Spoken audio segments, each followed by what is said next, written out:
Welcome to the Pacific Research Institute podcast. I'm your host, Rowena Itchon. In this episode, Lance Azumi, Senior Director of PRI's Education Center, and Tim Anaya, Director of Communications, sat down with Michele Steeb, CEO of St. John's Program for Real Change.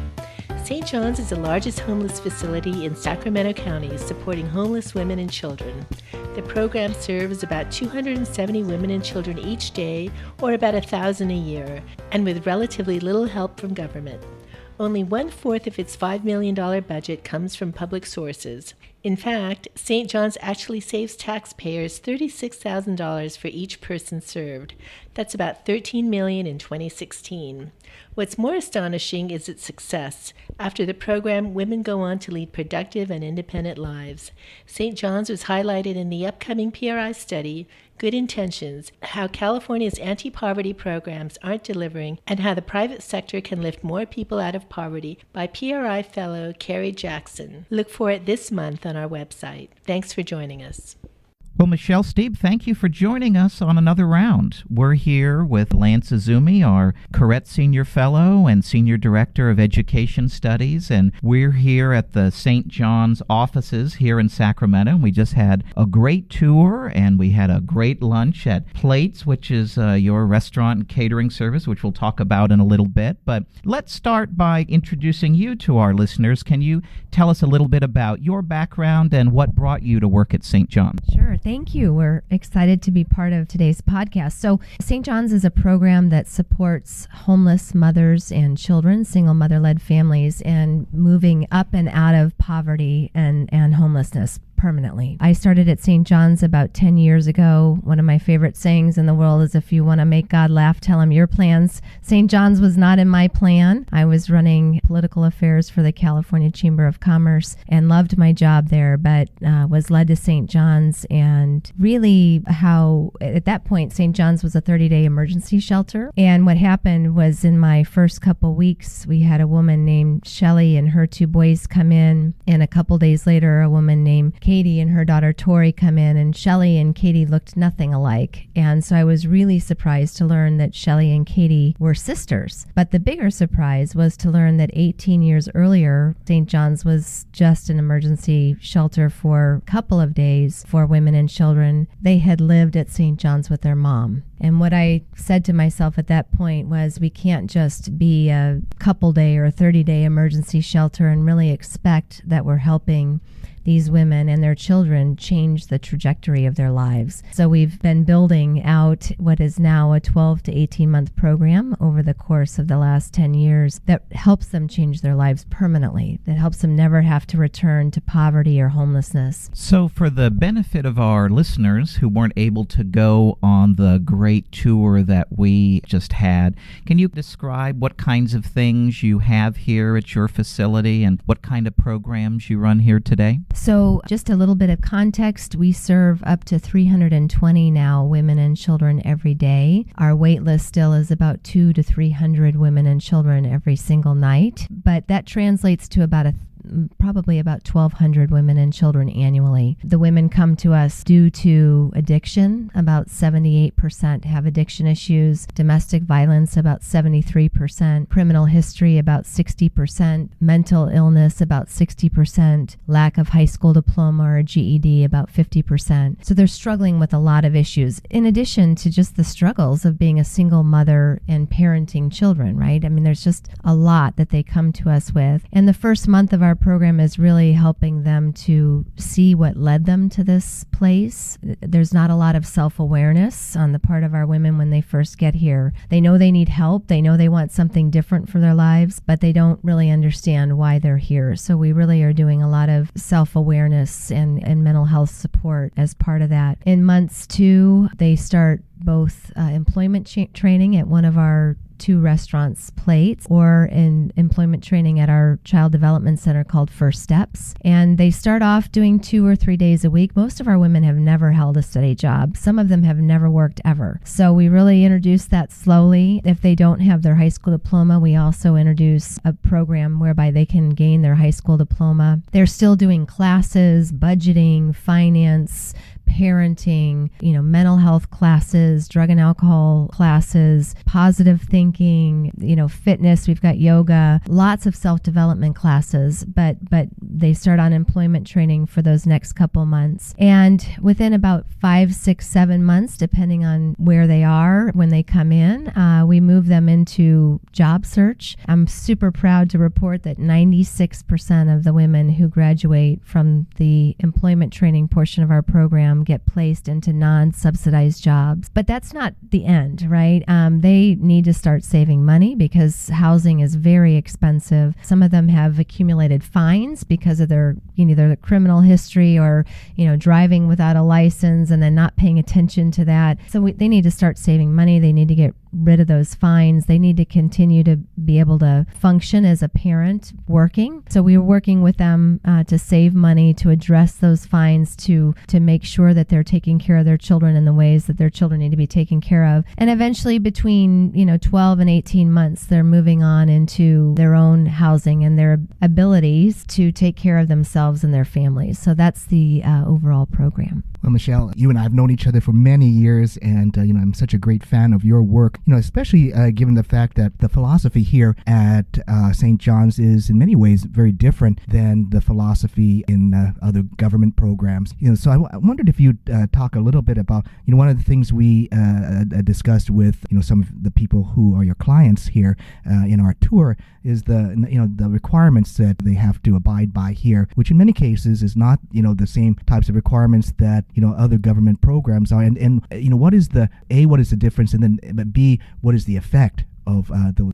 As you know, St. John's is a very structured, very supportive, but very structured program. And most of these women and children have not had any structure in their lives, very little accountability. And they fight against it at the beginning. But mind you, no one comes to St. John's because they're mandated. They come because they want to, but they fight against the rules and the structure at the beginning. But within a couple weeks, they settle in and they really start to see how that structure and how those rules benefit not only themselves, but their children. We require, as I mentioned earlier, 78% of our women are dealing with addiction. We require that they maintain their sobriety when they're here. We drug test based on suspicion, but also we randomly drug test. They know that coming into the program. But because we do that, we've had to walk away from government funding, several sources of government funding, because right now the direction that public government funding has headed believes that when you drug test that you create barriers for people to want to come into programs. Again, St. John's is an optional program. The women don't come here without understanding the rules and without wanting to be in a sober environment. We don't kick them out if they fall down the first time, even after the second time. What we do is we augment the level of support in that area of addiction or in other areas that they may fall down in. But it is really an important component, not only because so many of our women are dealing with addiction, but they're raising kids. If they can't maintain sobriety to raise children, there's a bigger problem there that we need to pay attention to. But the third issue is, in order to get a job these days, you have to pass a drug test. You have to be able to maintain your sobriety and be able to pass a drug test.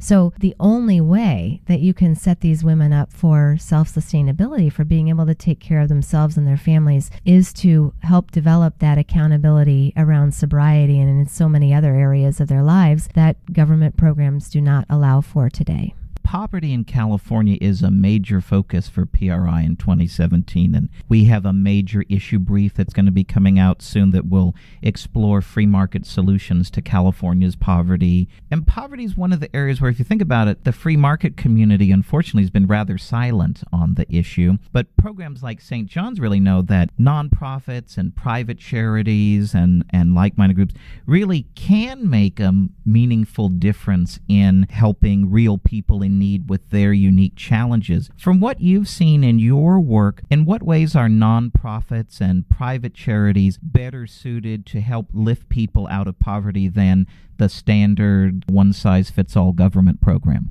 Well, I can tell you I've been at St. John's 10 years, and there is no mass production of moving people from dependence to independence. It really is a brick-by-brick process, and you really need to treat each individual as an individual.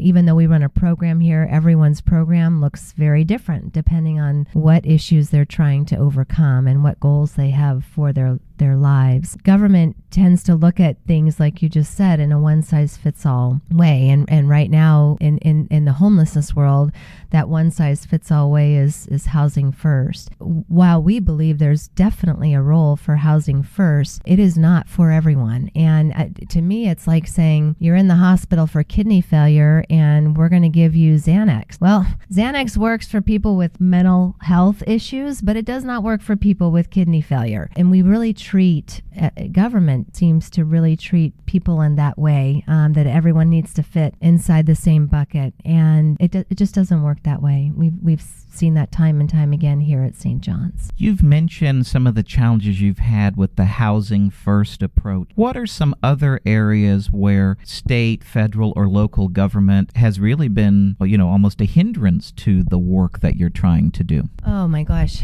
I could take up about 10 podcasts with in answering that question, but one area is childcare subsidies. So we get women placed in jobs between $12 and $14 an hour, which is great for a first job. It's not meant to be the end of their road. It's meant to be the beginning. But, when you hit that $15 an hour threshold, depending on how many children you have and depending on a couple of other factors, you could be crossing over into the elimination of your child care subsidy. As we all know, child care is a very expensive proposition here in California, almost anywhere, and it defeats the purpose of trying to get these families to be self-sustaining when you're eliminating their child care subsidy at $15 an hour or $16 an hour. So that's one area we'd love to see reform really taken a look at. Michele, you were just in Washington, D.C., and you met with a number of people from the U.S. Department of Housing and Urban Development. Tell us a little bit about your discussions over there, the types of issues that were brought up, and the things that still need to be changed, at least certainly in terms of the thinking that's going on in Washington. Again, I could take up another 5 or 10 podcasts answering that question, but times are interesting right now in Washington because there's still a lot of transition going on, and we met with people who had been at HUD under the Obama administration and some people who have just joined HUD under the Trump administration. Under the Obama administration, the folks that were there really feel like they made decisions in terms of this one-size-fits-all housing first approach based on evidence. But we asked them for that evidence, and we still haven't received it. The truth is there isn't any sort of long-term, but very little short-term data to support this kind of approach across every segment of the homeless population. Again, there's a role for housing first. I don't know what it is, but I haven't seen any data that shows that this is the one magic pill that is going to solve everyone's homelessness. One thing I want to mention may not be obvious to your listeners is that what housing first means is take them off the streets as quickly as possible, put them in housing, but that housing it's called low barrier housing. They don't want any barriers to someone accepting housing because they want to get them off the streets. Well, what that means is you can't require sobriety. You can't require anyone to do anything to improve their lives. They just have to want to do that on their own. And it is really a ridiculous notion when you think about, again, the population we serve, 60% of whom are dealing with mental illness. Mental illness meaning depression, anxiety. When you have depression, anxiety, you don't seek help. You don't walk out your door and say, I need help. You close your door, you close your windows, you close the blinds, and you stay inside. When you're raising children and you are exposing them to that way of life, you are not only do we call the system a straitjacket, but you're really furthering that cycle of poverty and dependence for life. And it's just so sad to me that we have taken this one-size-fits-all approach. Let me just ask you specifically, because what you're doing here at St. John's is really to promote independence of your clients as opposed to under housing first, under that type of philosophy, which seems to promote eternal dependence by the people who are making use of that program. Could you talk about, like, maybe give some faces to, some of the what you're doing here? Like, who when we were walking around your facilities, we saw these wonderful and heartwarming success stories, on your walls. Maybe you could talk about some of the people who have gone through St. John's. There's so many fantastic stories, but let's just talk about Amber, who served us at lunch. She's in employment training at Plates. Amber came into our program. She had lost custody of her kids. She was dependent on drugs and alcohol for many years,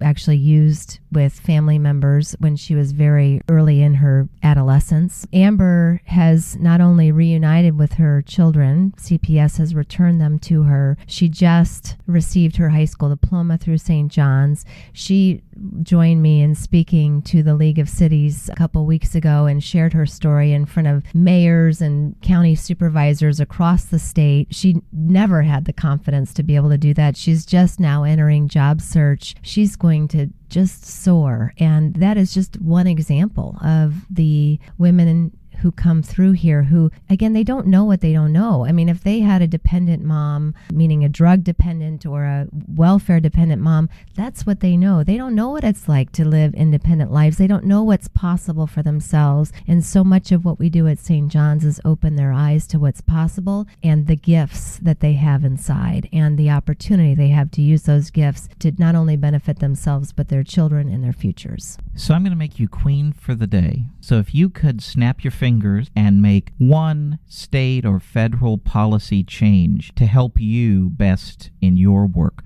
what would that change be and why? I can say without a doubt it would be that HUD support programs that work in moving people up and out of poverty and dependence. Now, there are some people who might never move out because they've got, really, really significant barriers, but they can still have a better quality of life than just sticking them in a house and saying, you don't need to do anything else, you don't need to do anything better. And by the way, that's just fine with us. So one of the programs that I personally love and Lance and I have enjoyed many times, including today, is your Plates program, your restaurant and your catering service. Can you talk about Plates and how that got started and the difference it's making in the lives of those who work there? When we started building out this program 10 years ago, we thought it was going to be as easy as, hey, we'll just hook up with a temporary service and, once our women, go through 4, 8 weeks, 1 or 2 months of services, we'll just, get them through the temp service jobs and it was, would all be great. And literally we tried that and we failed miserably. And what we realized is not only do we need a lot more time to work with them, but we really need a hands-on employment training environment where we can work side by side with them, where they can really, learning how to work in a classroom for our population just doesn't work. We do supplement a lot of our employment training with classroom-based learning, but we really need to be working side by side with them. So much of what we're teaching them in that process are life skills, not necessarily how you cut a cucumber, but why you cut a cucumber and how you talk to the chef who asked you to cut it a certain way and why you serve it a certain way to the people you're serving, the public that you're serving, and why nutrition's important. And it's just so much about the life skills and not necessarily about the hardcore employment skills. So Plates is about a 4 to 6 month employment training program. I mentioned we have a sister program called First Steps, which is a child development center, and there the women are learning day in and day out what it takes to not only get a job, but to keep a job. I mentioned earlier, 96% of our women who graduate employment training get placed into non-subsidized employment, a fact we're really, really proud of. So our last question on another round is usually, what's your favorite adult beverage? But since we just enjoyed lunch at Plates, I think a fitting last question should be, what's your favorite thing that you recommend for folks to order at Plates the next time they go? Okay, well, I'm not a red meat eater, but I'll tell you, people love our French dip, they love our burger, but my favorite thing is our spinach salad, and I highly recommend it, and pretty much everything on the menu at Plates, including our very famous cookies, which are a must-try for anyone who likes cookies. And then finally, for folks who want to learn more about what you're doing or want to learn how they can donate or volunteer or help what you're doing, tell them how they can get involved. Thank you for that question. I always forget to mention this. So we have over 300 volunteers a month who come through our door. We're about 60 to 70 staff members. So you can tell we're very reliant on volunteers, and we can use so much help in so many areas. But we also need a lot of financial support. We need, people to help us spread this word. The best way to do that is to visit our website, which is www.stjohnsprogram.org. Saint is spelled out SAINT, Johns, no apostrophe, S, and program.org. Thank you so much. Well, Michele Steeb, thank you for joining us for another round. Thanks to our guest, Michele Steeb, and to my colleagues, Tim Anaya and Lance Izumi. To learn more about St. John's Program for Real Change, go to its website, stjohnsprogram.org. If you like this episode, please tell your friends and subscribe to PRI's podcast at iTunes, Google Play, Stitcher, or TuneIn. And please do us a favor and give us 5 stars. You can also listen to our podcast on PRI's YouTube page, youtube.com/Pacific Research 1. That's the number 1. Also, check out our blog, Right by the Bay, on our website at pacificresearch.org. Thanks for listening. I'm Rowena Itchon. We hope you'll come back again for another episode of PRI's podcast.